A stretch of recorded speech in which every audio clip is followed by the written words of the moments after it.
Alors, je pense qu'on va débuter. Merci Samia. Bienvenue. Bonjour à toutes et à tous. Je m'appelle Samia, comme Martine vient de dire, Samia Namir. Je suis directrice régionale chez Evol. Toute l'équipe d'Evol se joint à moi ce matin pour vous remercier de votre présence avec nous. Vous êtes plus que 44 personnes à vous être inscrits au webinaire avec notre précieux partenaire CPA. Ce matin, nous avons la chance d'avoir avec nous Richard Morisseau, FCPA, FCMA, pour vous présenter, comprendre et décrire son organisation en 20 minutes. Richard Morisseau, notre conférencier, aura la chance de présenter son contenu dans quelques minutes, mais laissez-moi vous le présenter. Richard Morisseau, cofondateur gardien du positionnement stratégique, détenant le titre de Fellow de l'Ordre des CPA, Richard est associé chez Blue Minds, société qui accompagne ses dirigeantes passionnés et animés par le désir d'en apprendre plus quant à la gestion stratégique de leur organisation. Il a occupé des postes de leadership, de direction, autant dans les grandes entreprises que dans les PME et OSBL. Il a principalement travaillé pour les organisations telles que Petro-Canada, AXA et BMO, au Canada, en France et aux États-Unis, ainsi que pour le compte de plusieurs PME.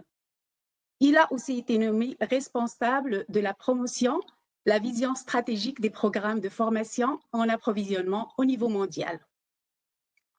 Il y est représenté le Canada dans le cadre de l'élaboration des lignes directrices en matière de sourcing and procurement, sourçage et approvisionnement. Il est également le seul expert bilingue reconnu en stratégie Océan Bleu en Amérique sur l'innovation, la planification stratégique et le changement.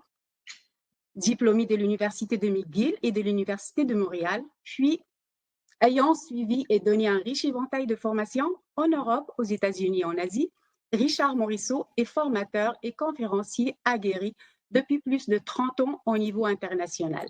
Ses sujets d'expertise sont la stratégie, la création des sillons bleus, la gestion de la performance et l'approvisionnement stratégique. Juste avant de lui passer la parole, j'aimerais vous informer de quelques détails logistiques associés à la rencontre. Donc, durant la présentation, tous les micros seront en mode discrétion afin de limiter les bruits ambiants et s'assurer de la meilleure qualité sonore. Il sera possible de poser des questions dans le chat si vous le souhaitez. Ce dernier est accessible lorsque vous descendez le curseur en bas de l'écran à droite de la barre qui s'affiche. Donc, je vous invite de fermer les micros, s'il vous plaît. Vous trouverez une bulle qui vous permettra d'accéder aux discussions. Par contre, dans un souci de permettre à notre conférencier de livrer le contenu en lien avec la présentation, nous répondrons à la fin seulement. Donc, la présentation devrait durer entre 35 et 40 minutes, ce qui devrait nous laisser à peu près 15 minutes pour les questions. Je dois aussi vous informer que la présente rencontre est enregistrée dans un objectif de rediffusion. Alors, pour cette raison, si vous ne souhaitez pas être enregistré, nous vous invitons à fermer votre caméra en utilisant la même barre en bas de votre écran. Nous vous rassurons, notre conférencier sera mis en vedette et nous devrions voir uniquement ce dernier. De plus, nous respectons le temps prévu de 1 heure. Par contre, une fois l'enregistrement terminé, il sera possible de poursuivre la période des questions pour plus ou moins 30 minutes au besoin. Alors, sans plus tarder, je laisse la parole à notre invité. Je vous souhaite une bonne rencontre et je vous reparle plus tard pour le mot de la fin. Merci beaucoup, Samia. Quelle belle présentation. Superbe. Avec ton nouvel arrière-plan. En plus de ça, c'est super, Samia. Donc, bonjour tout le monde. Merci à Evol de me permettre d'être là. Merci aussi à l'Ordre des CPA de me permettre de revenir pour une deuxième fois ou une troisième fois, je ne sais plus trop, là, je ne les compte plus, avec Evol, de vous faire une présentation. Alors aujourd'hui, je vais être avec vous pour vous parler un petit peu de ce que vous devez savoir. Mais là, je prends pour acquis que les gens qui assistent à la présentation, la vaste majorité, vous avez soit votre propre entreprise, vous êtes entrepreneur, ou encore que vous êtes un gestionnaire ou une gestionnaire de haut niveau et que vous gérez votre business et tout ça. OK? Le but de la présentation, c'est de comprendre votre organisation et d'être capable de la décrire en 20 minutes. Hein? C'est la thématique des CPA. C'est ça qui est le but. Pourquoi? Ben, quand on est entrepreneur, quand on a notre business, on a tendance à être dans la forêt. On a beaucoup, beaucoup de difficultés à sortir de la forêt. OK? Et quand vous êtes la chef ou le chef de l'organisation, ben, vous devez développer cette capacité-là à vous sortir de la forêt puis à avoir une vue d'ensemble de l'organisation, ce qu'on appelle en jargon le big picture, OK? Avoir un portrait global de votre organisation et surtout d'être capable de la décrire en quelques minutes, OK? Donc, c'est ça que je vais vous parler aujourd'hui. Et puis, pour ça, bien, je vais me mettre en mode diaporama. Là, ça n'apparaît pas à mon écran. Là, ça va. Est-ce que vous voyez mon PowerPoint? Bon, on le voit, Richard, oui. Bon, d'accord. Merci beaucoup. Alors, je voulais vraiment garder l'attention au début, donc j'ai volontairement retardé l'entrée en scène du PowerPoint. Alors, comment je vais vous parler de ça aujourd'hui? Comment je vais arriver en 20 minutes à vous dire qu'est-ce qui est important pour votre organisation? Bien, je vais le faire en 4 grandes étapes. Tout d'abord, à titre de dirigeant principal ou de dirigeante principale, bien, vous devez connaître l'ADN de votre organisation. Hein? L'ADN, ce qui circule dans les veines de l'entreprise, de l'organisation, la culture organisationnelle, ainsi que la volonté. Donc, on va tout voir ça en détail. Volonté veut dire vers où vous en allez. Quel est le voyage que vous allez faire avec votre organisation? La deuxième section de la présentation va porter sur l'information financière. Avez-vous cette capacité? Est-ce que vous connaissez les éléments clés d'information financière là, à propos de votre organisation que vous devez savoir sur le bout de vos doigts, comme ça? Là. OK? Et là, je comprends que ce n'est pas tout le monde qui a une bonne compréhension de la comptabilité, de la finance et tout ça. Mais quand on gère une organisation, il y a des éléments clés là, qu'on doit obligatoirement savoir. On doit être au courant. La troisième section va porter sur la saine gouvernance ou plus particulièrement la reddition de comptes. C'est pas parce qu'on a notre propre entreprise qu'on n'a pas une certaine forme d'obligation. On a des obligations par rapport à peut-être des partenaires potentiels, par rapport à des banquiers, à des créanciers, par rapport à un conseil d'administration, un comité de gouvernance. Bref, il y a les éléments clés d'une saine gouvernance qui sont essentiels à la réussite d'une entreprise. Et la quatrième section va porter sur vos collaborateurs et toutes les parties prenantes qui vous entourent, qui gravitent autour de votre organisation et comment on peut en tirer profit de ces gens-là parce qu'au bout de la ligne, il faut garder en tête qu'on ne peut pas tout faire tout seul. C'est impossible. OK? Et malheureusement, il y a trop d'entrepreneurs qui pensent qu'ils sont capables de tout faire seuls. Ça, c'est pas vrai. Et ces gens-là, au bout d'un certain temps, se brûlent et n'arrivent pas là, à mener leur organisation à bon port. Donc, on va débuter avec la première section. Donc, connaître son ADN, connaître la volonté de l'organisation.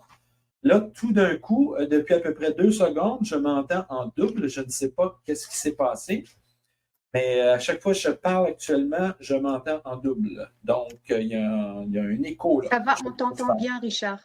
Ça va bien? OK, c'est beau. Merci, Samia.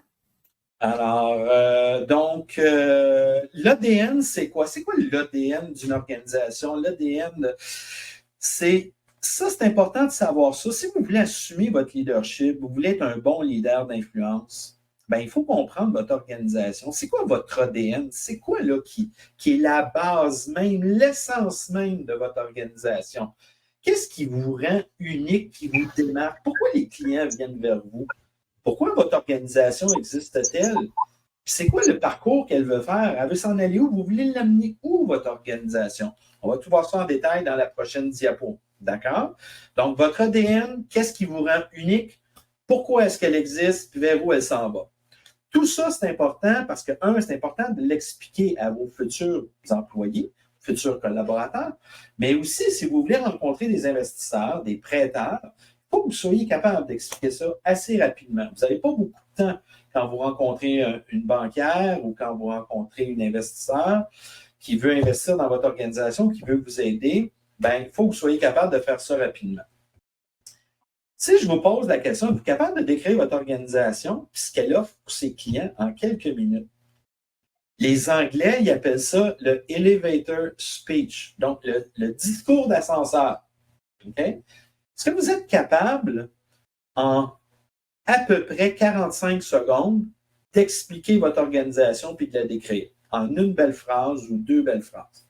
Vous avez à peu près le discours d'ascenseur, le principe de base, là, c'est 30 à 45 secondes pour m'expliquer votre organisation. Vous êtes capable de faire ça? Je vous rencontre demain matin sur la rue. Puis bonjour, Martine, ça fait longtemps que je ne t'ai pas vu. Est-ce que tu es capable de me décrire Evol en 30 à 45 secondes? C'est un exemple que j'utilise.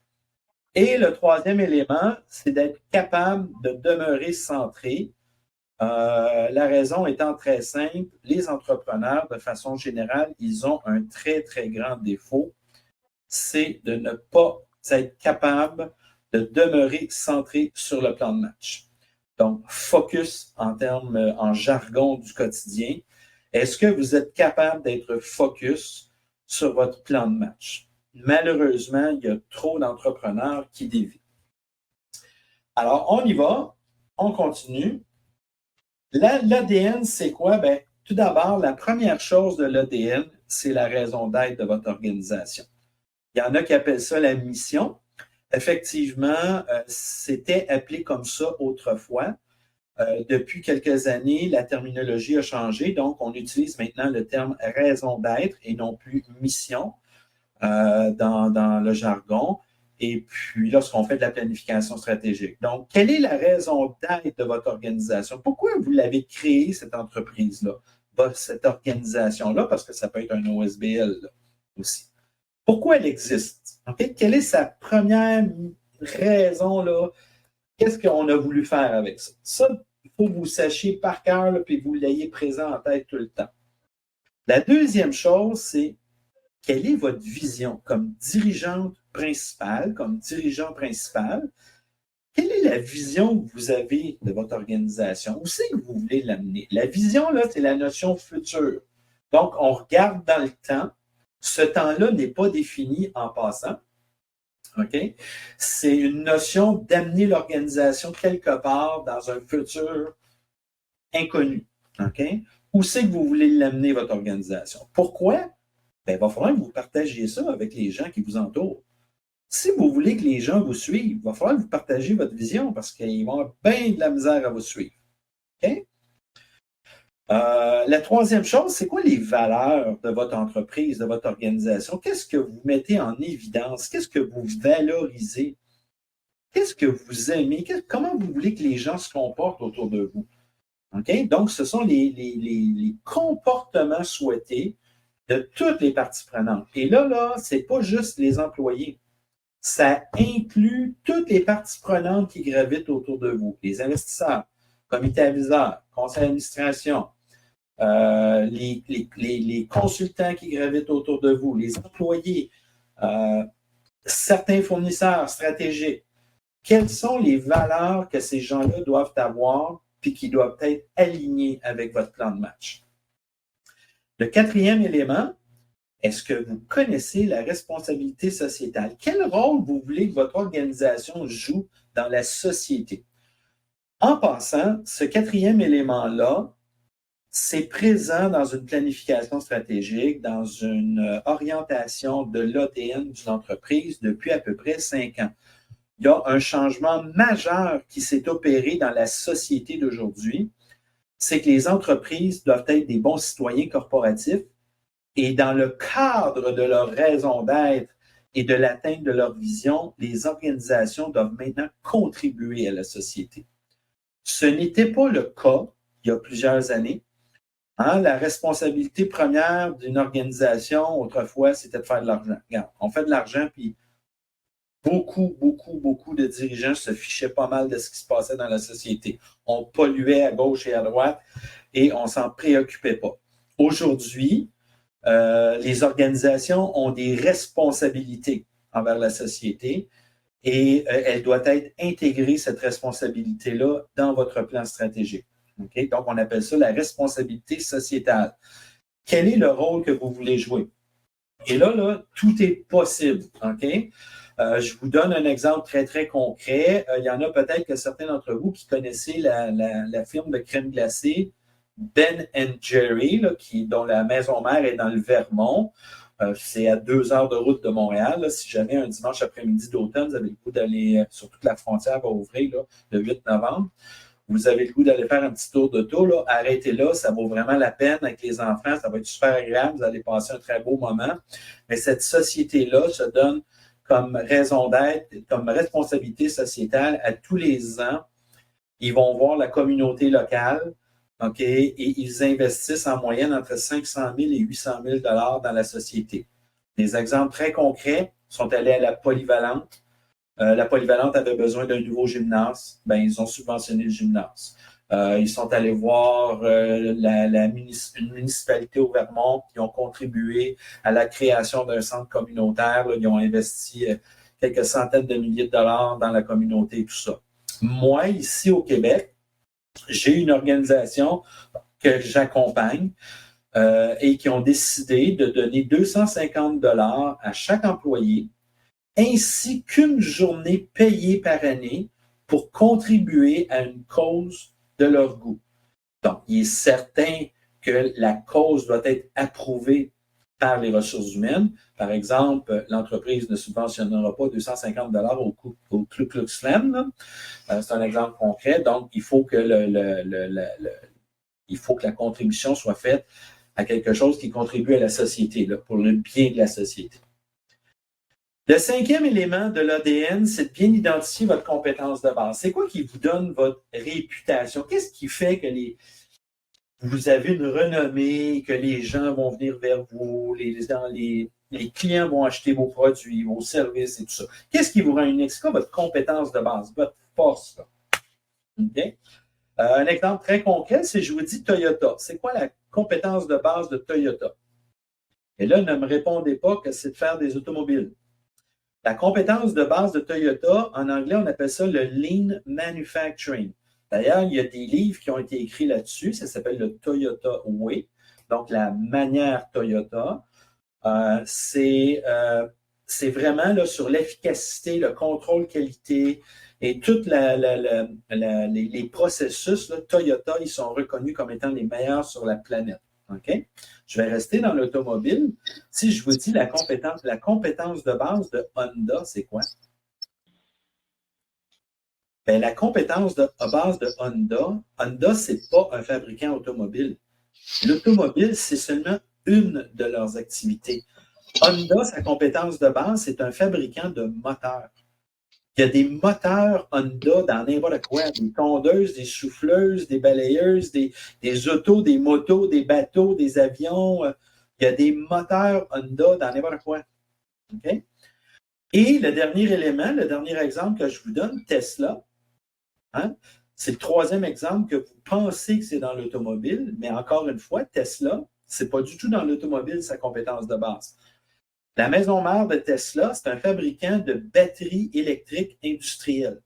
Ils utilisent l'automobile pour montrer au monde entier que leurs batteries sont de très grande qualité. Et ça fait en sorte que les gens, ils établissent leur réputation là-dessus et ça fait en sorte que les gens vont acheter leurs batteries industrielles par la suite. Donc, vous pensez que je vous ai donné 3 exemples dans l'automobile, mais ce n'est pas du tout le cas. Le dernier élément, c'est de se démarquer, faire ressortir votre différence. Est-ce que vous savez exactement pourquoi les clients viennent vers vous? Et là, ne me dites pas que c'est pour le service à la clientèle. 88% des gens ou 90% des gens que les consultants rencontrent, ils répondent toujours que c'est le service à la clientèle, ou presque. Et ce n'est pas vrai. C'est pour d'autres choses que les clients viennent vers vous. Donc, ce sont les 6 éléments de votre ADN. Il faut que vous les sachiez par cœur. Si on vous pose la question, vous rencontrez votre banquier, vous rencontrez un investisseur, vous rencontrez un consultant, vous devez être capable de dire ça sur le bout de vos doigts. Maintenant, votre volonté, c'est qu'est-ce que vous voulez faire, où vous voulez aller, la proposition de valeur. Quelle est la proposition de valeur de votre organisation? Donc, la proposition de valeur, c'est quoi? C'est votre promesse envers les clients. Qu'est-ce que vous voulez offrir à vos clients?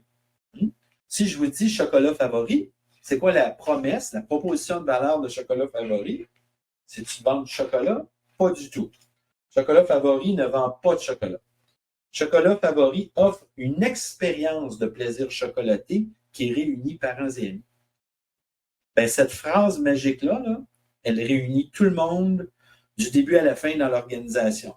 Donc, on doit toujours offrir une expérience de plaisir chocolaté et non pas vendre du chocolat pour vendre du chocolat. C'est ça la proposition de valeur.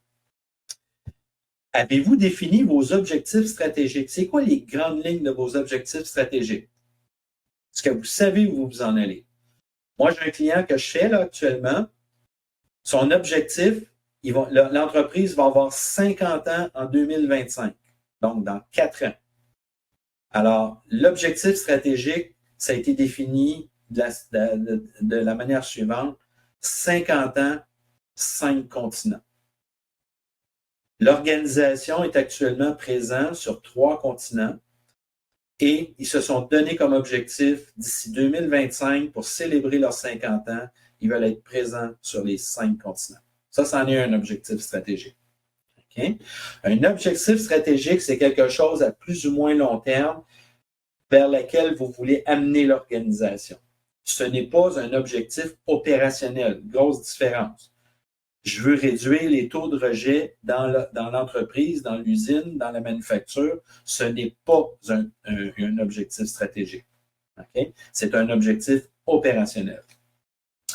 Comprendre votre domaine de valeur, il y a 4 grands domaines de valeur dans les organisations. Ça inclut les OBNL, les entreprises privées, gouvernementales et tout ça. Vous avez l'excellence opérationnelle ou la gestion des coûts et la dominance. C'est souvent associé à des entreprises qui produisent en masse, donc ou en lot. Alors, on va souvent faire référence à l'excellence opérationnelle, la gestion des coûts, la maîtrise des coûts, l'implication avec les fournisseurs est très importante.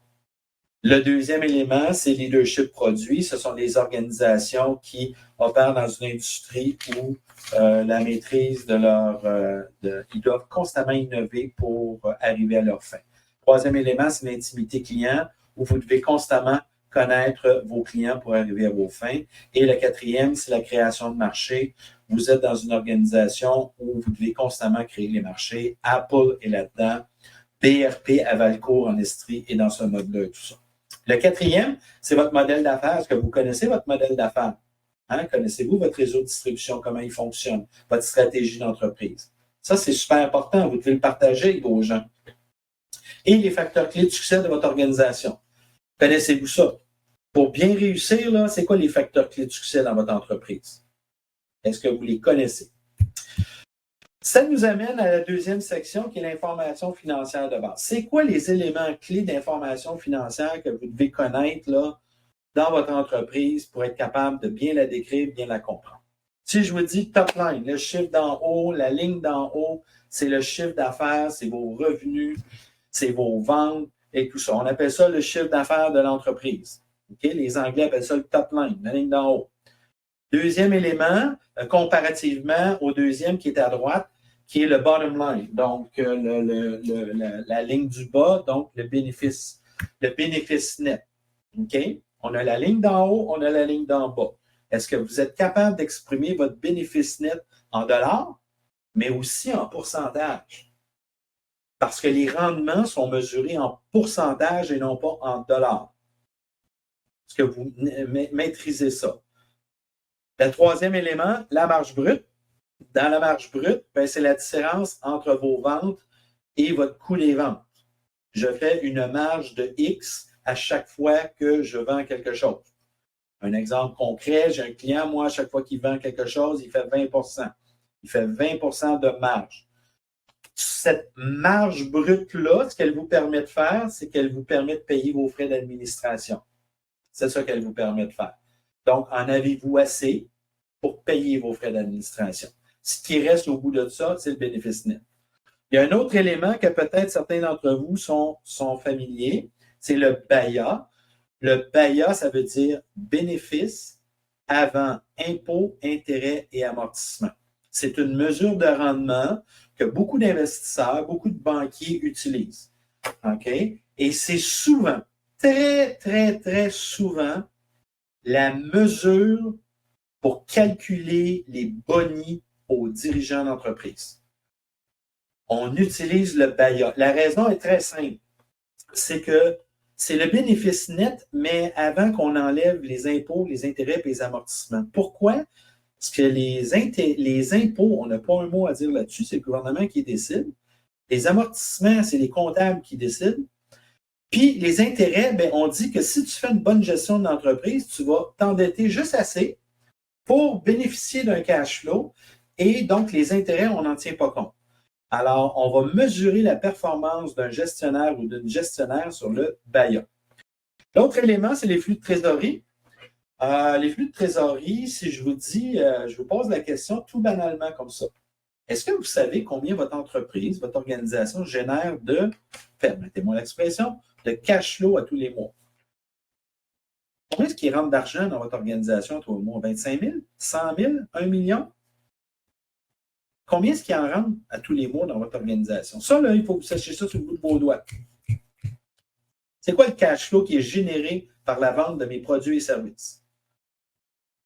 Ensuite, on s'en va dans les ratios, les principaux ratios de liquidité, d'endettement. Hein, c'est quoi votre niveau d'endettement? C'est quoi votre niveau de liquidité? OK? Est-ce que j'ai la capacité de payer mes comptes à payer, de payer mes remboursements sur la dette? C'est comme mon délai de perception de mes comptes clients pour ceux qui ont des comptes à recevoir. Ça me prend combien de temps percevoir mes comptes? 30 jours, 60 jours, 90 jours? Est-ce que vous le connaissez? C'est une des premières choses que les banquiers vont vous poser comme question lorsqu'ils vont s'adresser à vous. Et le rendement des actionnaires, bien, est-ce que vous connaissez le rendement de vos actionnaires? Donc, ce sont différents ratios que vous devez là, savoir instinctivement. Avez-vous des indicateurs clés de rendement, communément appelés dans le jargon des KPI? Est-ce que vous en avez défini pour votre organisation? Hein, on met ça dans un beau tableau de bord et on gère notre entreprise comme ça. N'oubliez pas une chose, on ne gère pas une entreprise à partir des états financiers. Les états financiers, ce n'est pas fait pour gérer une entreprise. Le but des états financiers, c'est de répondre aux banquiers, à des gens à l'externe, à l'extérieur de l'entreprise, à des investisseurs, à Revenu Canada, Revenu Québec, Statistique Canada. Le but premier des états financiers, ce n'est pas pour gérer une entreprise. C'est de l'information financière pour des gens à l'externe. Donc, on gère une business à partir de différents autres rapports de gestion qu'on obtient du système et on y ajoute à ça les indicateurs, là, les KPI dans un tableau de bord. Est-ce que vous connaissez par cœur vos meilleurs produits vendeurs, vos meilleurs produits, ceux qui rapportent le plus, ceux qui rapportent le moins? Et est-ce que vous faites des prévisions régulièrement? Donc, avez-vous un processus de prévision en place? Prévision de vos ventes, prévision de vos revenus, prévision aussi de vos cash flows. Si je vous dis, est-ce que sur une période de 6 mois, de 12 mois, est-ce que vous êtes capable de me prédire quand vous allez utiliser votre marge de crédit puis quand vous ne l'utiliserez pas? Bien, ça, pour le savoir, il faut faire des prévisions de cash flow sur une période de 6 mois, de 12 mois. En général, on le fait sur une plus longue période. Ça va pour l'information financière? Ça, ce sont les principales informations financières là, que vous devez savoir à la tête de votre organisation. Ceci nous amène à la gouvernance, communément appelée la reddition de comptes, donc votre responsabilité. Ce n'est pas parce que vous êtes seul dans votre organisation que vous n'avez aucune responsabilité. Okay? Vous avez le principe de reddition de comptes envers les employés, envers les banquiers, envers les créanciers, envers Statistique Canada, envers d'autres investisseurs. Et en plus de ça, si vous avez des associés, ben, vous avez une reddition de compte là, qui est drôlement importante. Donc, c'est toutes les parties prenantes là, qui doivent être associées à votre organisation. Mais il faut que vous les identifier. Êtes-vous capable de me les nommer sous le bout de vos doigts? Beaucoup d'entre vous avez ce qu'on appelle un comité aviseur ou un conseil d'administration, ce qui est essentiel à la gestion d'une entreprise. Donc, ce qui est très très à la mode, c'est d'avoir un comité aviseur parce que ça coûte beaucoup moins cher, surtout pour ceux d'entre vous qui démarrent ou qui ne sont pas rendus trop loin dans leur croissance. Ben, un comité aviseur, c'est fortement recommandé pour mener à bien votre organisation. Donc, les gens du comité aviseur vont vous poser beaucoup de questions. Vous avez une notion de responsabilité envers eux. Le deuxième élément de la gouvernance, c'est les principaux risques. Comme responsable de votre organisation, vous devez être capable d'identifier les principaux risques de votre organisation. Okay? Et ça, c'est votre responsabilité, une de vos responsabilités premières. Pourquoi? Bien, parce que vous devez avoir des plans B. Okay? Et parmi ces risques-là, je vais vous en nommer quelques-uns. Il y a, entre autres, au niveau de la clientèle. Êtes-vous dépendant d'un client? Moi, là, j'ai un client que je dessert comme consultant.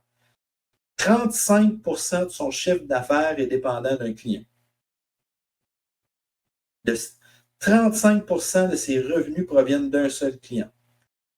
Ben là, suite à la COVID, il vient d'apprendre que ce client-là fait faillite. Ben, c'est 35% de son chiffre d'affaires qui vient de prendre le bord.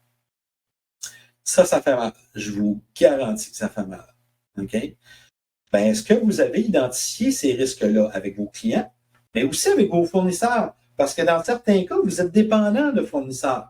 Encore une fois, moi, j'ai un autre client là, qui est dépendant d'un fournisseur pour tout près de 50% de ses achats se fait avec un seul fournisseur.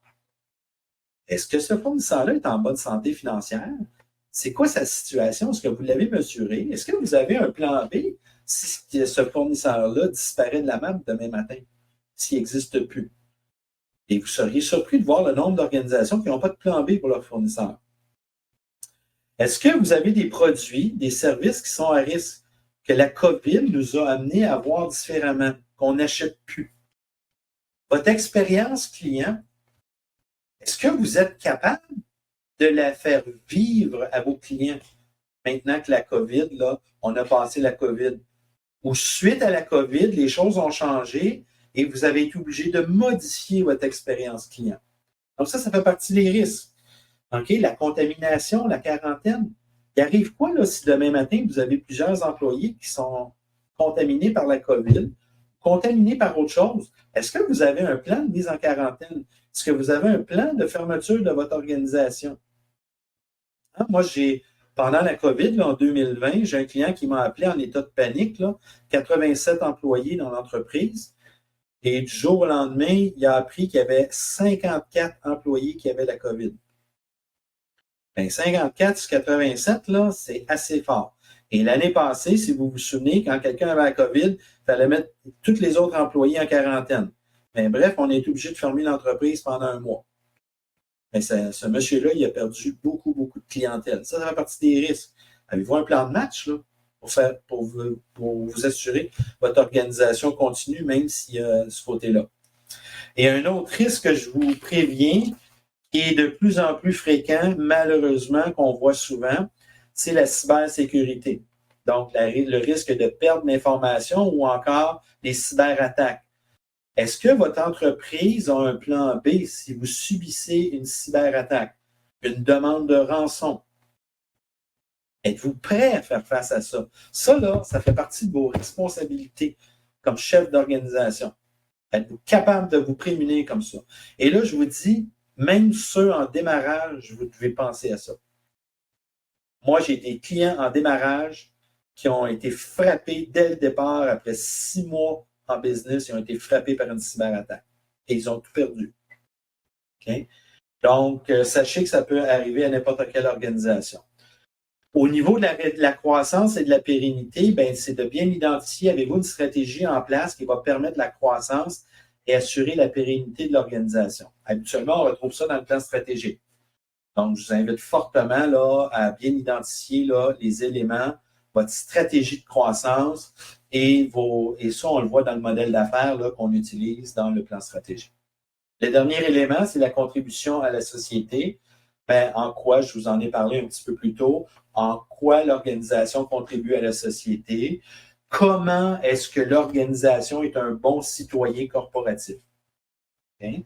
Extrêmement important. Donc, ça, c'est tous les éléments de gouvernance là, et de reddition de comptes. Le dernier élément, c'est tous vos collaborateurs, ceux qui gravitent autour de l'organisation. Votre objectif comme dirigeant principal, comme dirigeante principale, c'est de créer une culture gagnante et d'intérêt. C'est de faire vivre ces valeurs-là. Partagez votre passion avec eux. Montrez-leur où vous voulez vous en aller. Est-ce que vous avez créé cet environnement-là autour de votre organisation? Avec vos investisseurs, vos dirigeants, les employés, les fournisseurs, les conseillers, les créanciers, tous les gens, le comité aviseur, le conseil d'administration, tous les gens là, qui gravitent autour de vous, là, partagez-vous votre cœur avec eux autres. Partagez-vous où vous voulez les amener. C'est super important. Êtes-vous un bon capitaine de navire?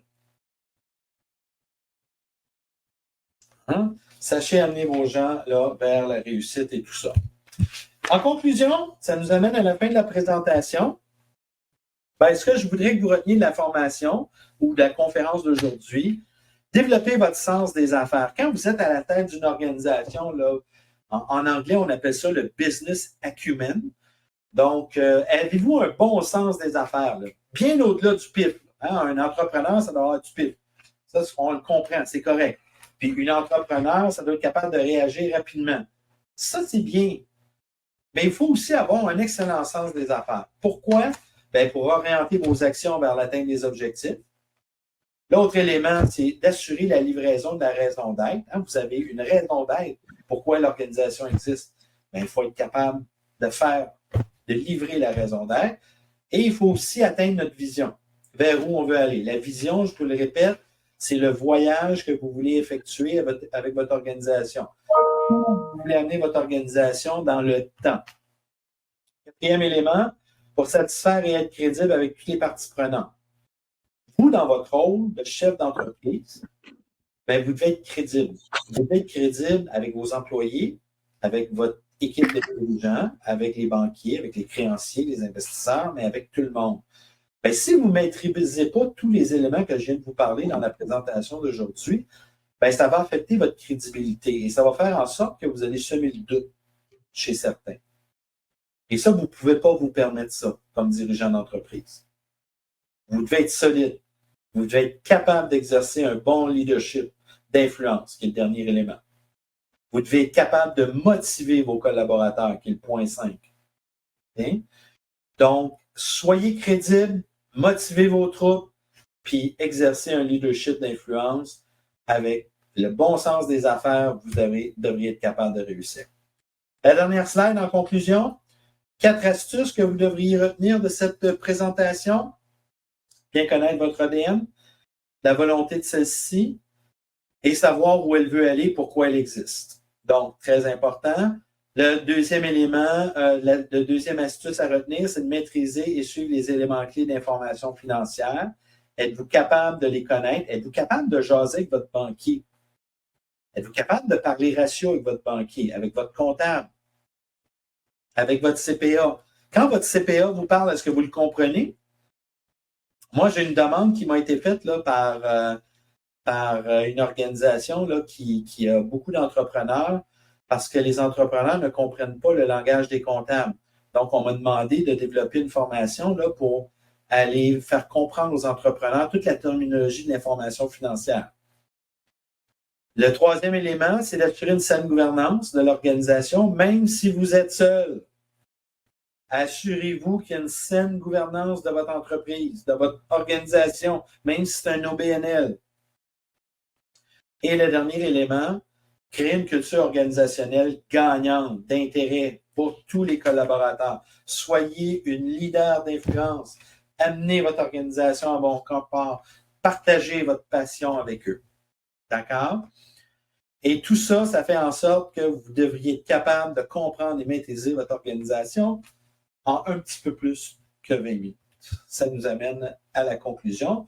Les CPA ont été formés et sont prêts à vous aider dans ça. Les CPA, ce sont des partenaires d'affaires qui sont là pour vous aider et vous pouvez les trouver là dans le bottin des CPA qui est à la fois virtuel sur le site des CPA qui apparaît à l'écran. Et voilà, ça met fin à 20 minutes avec vous, un petit peu plus de 20 minutes avec vous. Merci beaucoup. Avez-vous des questions? Justement, c'est ce que je m'en allais dire et on n'avait pas sur le chat. Je pense que le contenu était tellement intéressant qu'on ne voulait pas te perdre de vue ou d'écrire des questions. J'inviterai les invités, si vous avez des questions, d'ouvrir vos micros et de les poser directement à Richard. On en a pour à peu près 20 minutes, 15 à 20 minutes période des questions. Merci. Moi, j'ai pas une question, mais bonjour, je suis Alison Green, je suis présidente de Bien Chez Soi. Et puis, je suis une franchiseur, en fait, qui a 40 franchises à travers le Québec en soins à domicile. Et vous venez juste de tellement me parler par rapport à votre formation que mes franchisés ils n'ont pas le business acumen au niveau d'être capable de parler chiffres.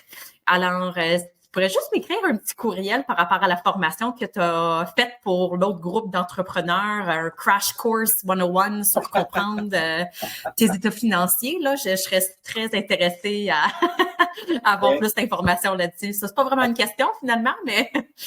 Donc, Alison Green, c'est bien ça? Oui, exactement. Mon courriel, c'est le agreen, A-G-R-E-E-N, @commercial, bienchezsoi.ca.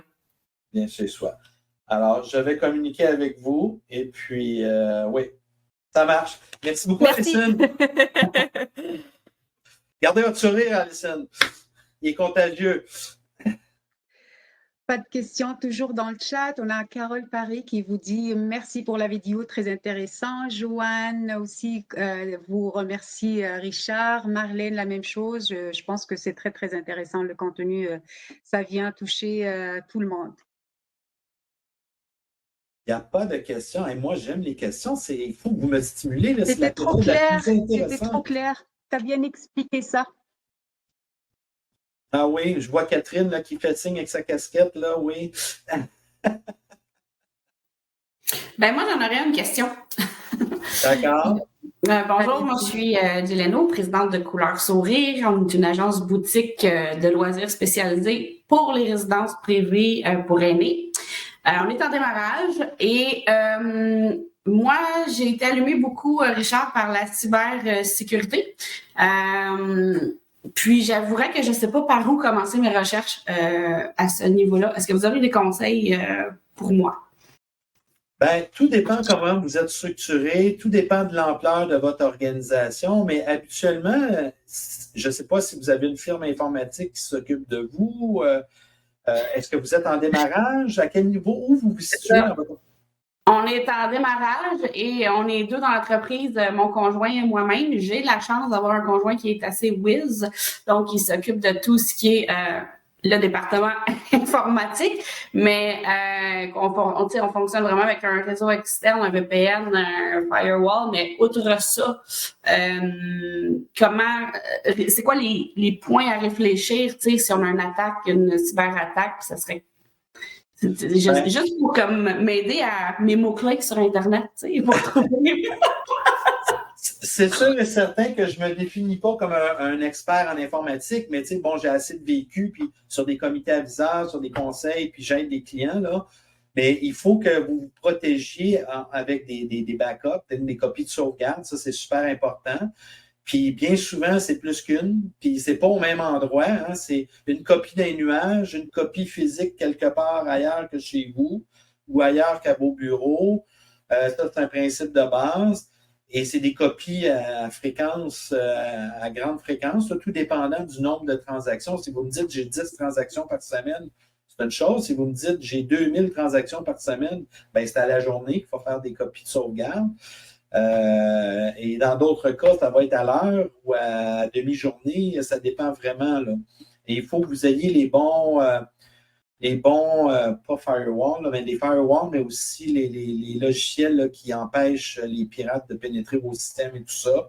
Mais ça, il faut faire affaire avec une firme informatique. Si vous êtes juste tous les deux, puis vous pensez que vous avez tout, moi, je vous suggérerais fortement de faire affaire avec une firme informatique là, pour bien gérer vos choses, là. OK. Merci beaucoup. Je vous donnerai des noms, là. Super. Merci. On a une question de Tarine Raman. Elle demande, pouvez-vous élaborer un peu plus sur les elevator pitch Est-ce que le elevator pitch est la même pour les banques, investisseurs, clients, etc.? Donc, d'élaborer un peu plus. J'aime bien cette question. Le elevator speech, souvent, les banquiers vont vous le demander. Beaucoup. Un investisseur va vous le demander ou un investisseur. C'est aussi ce qu'on utilise lorsqu'on veut embaucher des employés. C'est le message qu'on veut passer à un nouvel employé.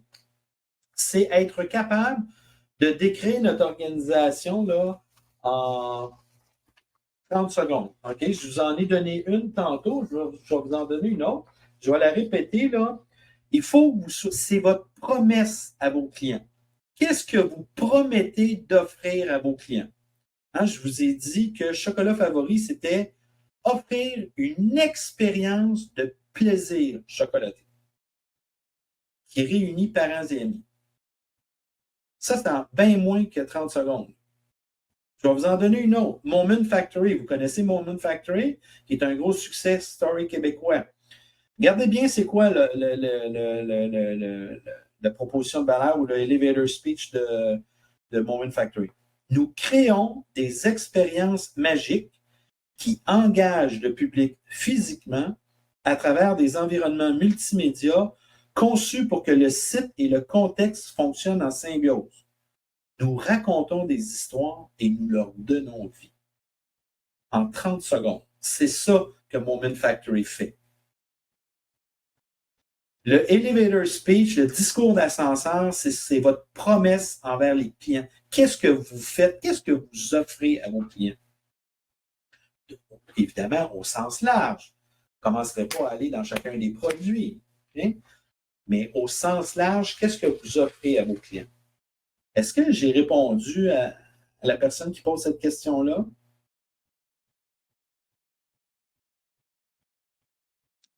Je crois que c'était clair. Il y a une autre personne, là, je vois dans le chat, qui demande quelle est la différence entre un conseil d'administration et un comité aviseur. Exact, c'est ce que je m'en allais te demander. D'accord, Tamia. Alors, cette question-là m'est souvent posée parce que moi, je fais partie de plusieurs comités aviseurs et conseils d'administration. Un conseil d'administration, ça vient avec des responsabilités légales. OK? Donc, il y a tout un protocole derrière ça. Il y a des procédures à suivre, il y a des assurances à prendre, il y a des minutes de rencontre, il y a des obligations légales très, très importantes. Et ça coûte cher avoir des membres d'un conseil d'administration. Il y a la notion de jeton de présence, il y a des frais associés à ça. Et pourquoi? Parce qu'il y a des responsabilités légales qui y sont associées. Un comité aviseur, on pourrait utiliser un autre nom qui s'appellerait, mettons, comité de sages. Ce sont des gens que l'on regroupe. Souvent, il y en a 2 ou 3, comité de 5, dépendant de l'ampleur de votre organisation, mais idéalement 5 personnes. Des fois, ça peut aller à 7, dont 2 ou 3 proviennent de l'extérieur. Pourquoi? Parce que ce sont des gens qui ont le même rôle qu'un conseil d'administration, mais ça ne vient pas avec des responsabilités légales. Ces gens-là ont simplement un rôle conseil. On vient vous challenger, on vient vous poser des questions. Pourquoi tu as fait ci? Pourquoi tu as fait ça? C'est aussi à l'inverse, un groupe de gens avec lesquels vous avez une problématique, vous avez un enjeu quelconque, vous allez le partager avec eux et vous allez leur demander conseil. Okay? Ces gens-là se réunissent 4 fois, 6 fois par année, des réunions de 2-3 heures. Vous les payez un montant X et puis, regardez, ils agissent comme... C'est quasiment l'équivalent d'un conseil d'administration, sauf qu'il n'y a pas la notion légale qui vient avec. Okay? Mais écoutez, moi, j'ai la chance, je suis heureux, je suis chanceux dans la vie. Je travaille dans le Canada anglais, au Québec. Je travaille en Europe, aux États-Unis. La notion de comité aviseur, c'est extrêmement présent dans la mentalité anglophone. Malheureusement, au Québec, ça fait juste démarrer cette notion-là. C'est pas très présent dans la mentalité francophone d'avoir un comité aviseur. Mais je vous suggère fortement de mettre ça en place.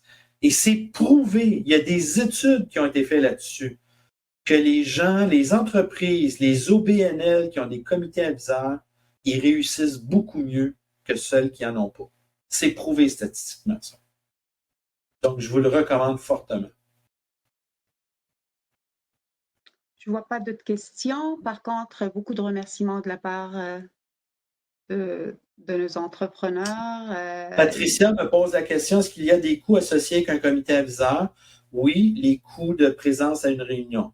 Donc, évidemment, dépendant où vous en êtes dans votre entreprise, mais ça peut aller, là, mettons que vous avez 4 réunions par année, donc à tous les trimestres.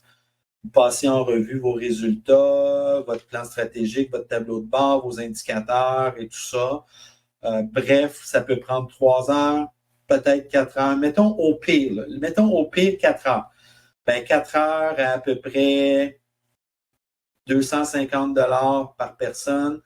Donc, ça fait 1 000 $ fois 3 personnes, ça fait 3 000 fois 4 réunions par année, ça fait 12 000. Un comité aviseur peut vous coûter là, quelque part entre 12 et 15 000 $ par année. Ce qui n'est pas du tout le cas d'un conseil d'administration, ça va vous coûter pas mal plus pour un conseil d'administration. Un conseil d'administration va facilement vous coûter 3 fois ça. Une autre question reliée à ça, on demande de la part de Patricia aussi, est-ce que c'est le même taux horaire pour tous ou est-ce que cela peut être différent par SME? Bon, ça, c'est la fameuse règle, est-ce qu'on traite tout le monde sur le même pied d'égalité ou il y en a qui contribuent plus que d'autres? Ça, c'est à vous de décider. Comment vous traitez vos employés? Est-ce que dans votre entreprise, tous les employés ont le même salaire? Bien, c'est la même chose pour les gens sur le comité aviseur. Est-ce que vous traitez tout le monde égal ou vous traitez les gens de façon différente? C'est à vous de décider. Ça dépend vraiment de l'expertise que les gens apportent. On ne choisit pas n'importe qui. Je donne un exemple très concret. Il y a à peu près 1 mois, j'arrive chez un client et le client m'a dit « Richard, je t'ai écouté, j'ai fait mon comité aviseur. Mon beau-frère, j'ai demandé à mon beau-frère, j'ai demandé à ma belle-sœur, puis j'ai demandé à mon meilleur ami. » Bzzz! Erreur majeure. On fait pas ça. On fait pas ça. Donc, il faut aller chercher des gens qui ont une expertise, OK, qui est reliée et qui vont vous aider à grandir dans votre entreprise. Idéalement, des gens que vous ne connaissez pas, mais des gens qui vous sont référés. OK? Pourquoi? Parce qu'il faut qu'il y ait une ouverture d'esprit. Parce que ces gens-là vont vous dire la vérité, là. Ils vont vous dire les 4 vérités en pleine face. Il faut que vous soyez capable de recevoir ces messages-là. Et ce n'est pas donné à chacun d'entre vous de recevoir un message, là. Il y en a qui ne sont pas du tout réceptifs là, à se faire dire comment gérer leur business, là. Le but d'un comité aviseur, ce n'est pas de vous dire comment gérer la business, c'est de vous donner une opinion externe. Puis de vous challenger. Mais si vous n'êtes pas capable d'être challengé, c'est sûr que votre beau-frère, votre belle-sœur ne vous challengeront pas, puis votre meilleur ami non plus. Ça vous prend des gens de l'extérieur. Ben, regardez, un exemple très concret, là, très, très concret que j'ai vu. Dominique Brown, qui est le propriétaire de Chocolat Favori. Il est un des propriétaires. Lui, il a dit, moi, mon rêve, là, c'est que Chocolat Favori soit présent à Disney World. Moi, je veux le contrat de Disney. OK? Comment je fais ça? Bien, réfléchir, pensez, dire, OK, sous mon comité aviseur, je vais aller me chercher quelqu'un qui va m'ouvrir les portes à Disney. Bien, il est allé chercher un ancien VP marketing, un Américain, qui est à la retraite aujourd'hui, mais qui connaît toutes les ramifications à l'interne chez Disney. Il a dit, regarde, viens-t'en sous mon comité aviseur. OK? Puis son mandat, c'est d'ouvrir des portes chez Disney. Parce que les membres d'un comité aviseur, c'est pas juste pour 4 réunions par année. Ils ont un autre rôle aussi. Il faut qu'il y ait de l'organisation là, à évoluer. Là. OK? C'est pas des tablettes, là. C'est pas des gens aux cheveux gris là, puis, qui sont là sur des tablettes. Là. Il faut qu'ils contribuent à l'essor de l'organisation. Ça répond-tu à votre question? Oui, ça dit oui, c'est beau. Puis plein d'autres remerciements. Émilie Thériault, Isabelle Langlois, Caroline Gauthier, tout le monde trouve ça très intéressant, très enrichissant. Merci beaucoup, Richard. Ben de rien, ça me fait plaisir, j'aime ça. Carole mentionne, oui, c'est beau tout ça, mais il faut connaître beaucoup de personnes, non? Ben oui, c'est ça, être en affaires. Être en affaires, ça prend un réseau de contacts. La réponse, c'est oui, c'est ça. Oui, on ne peut pas être seul dans notre coin. C'est pour ça qu'il faut faire du réseautage, c'est pour ça qu'il faut connaître des gens, participer à des activités comme aujourd'hui. Puis il y en a plein, là. Evol en fait plein des événements, là, et tout ça, là. Plus vous allez participer, plus vous allez être connu, vous allez connaître plein de gens, là. C'est sûr qu'au début, vous n'en connaissez pas beaucoup, mais avec le temps, vous allez finir par en connaître. Moi, Richard, là, j'ai une question live pour toi, là. Ah, vas-y fort, Martine. Le comité aviseur, là, si j'ai une petite entreprise, là. Oui. C'est-tu nécessaire? Ben, moi, je vous dirais, quand on démarre une entreprise, là, dans l'an 1, je ne suis pas convaincu qu'on a les moyens financiers de se payer un comité aviseur. D'accord? Je suis honnête et transparent avec vous. L'an 1, là, je pense que vous avez d'autres priorités qu'un comité aviseur. Mais je pense qu'à partir du moment où l'argent commence à rentrer, les ventes commencent à se matérialiser, ben à l'an 2, des fois, ça se fait à l'an 3. Moi, je vous suggère fortement là, de vous entourer à l'an 2 ou 3 d'un comité aviseur. Mais Martine, j'aime bien ta question parce qu'à l'an 1, notre priorité, c'est de survivre. L'argent ne rentre pas beaucoup. Là. Fait que mettez vos efforts ailleurs, là, puis vous aurez un comité aviseur à l'an 2 ou 3. Sauf que, là, si je me fie à ma clientèle anglophone, les Anglos, eux autres, ils considèrent ça dans leur investissement de départ, au même titre que d'acheter une pièce d'équipement, par exemple. OK? Donc, les anglophones disent, dans mon investissement de départ, ça va me coûter 12-15 000 $ comité aviseur. Bon, investissement de départ, 15 000 $ comité aviseur. Il faut que je m'achète telle pièce d'équipement, 50 000 $. Il faut que je m'achète ci. Ça fait toute partie de leur investissement de départ. C'est dans leur mentalité. Fait que quand ils vont chercher un prêt ou qu'ils vont chercher d'autres investisseurs, c'est déjà inclus dedans. Donc, vous pourriez le faire de cette façon-là aussi. Hein, vous allez chercher, là, vous présentez votre plan d'affaires à un banquier, à la BDC, Investissement Québec, à une banque, à Evol, puis vous voulez des subventions ou des prêts, ben présentez-le dedans, incluez-le dedans. C'est aussi simple que ça.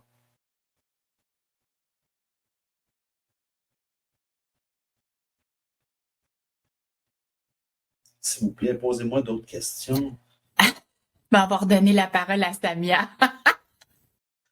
Oui, c'est ça. Bon, avant de mettre fin à cette belle rencontre, j'aimerais encore une fois remercier Partenaire CPA pour la présentation de ce webinaire et bien entendu notre cher Richard Morisseau, notre conférencier qui vient de nous faire cette belle rencontre et je vous remercie, vous, d'avoir participé et je vous invite à consulter le site Internet. J'ai vu tout à l'heure des gens qui posaient des questions sur d'autres webinaires, donc je vous invite à aller sur notre site evol.ca ou la page Facebook de Evol, puis vous allez voir c'est quoi la programmation des prochaines formations. Donc, je vous souhaite une excellente semaine. Bonne journée. Merci tout le monde. Bonne fin de journée.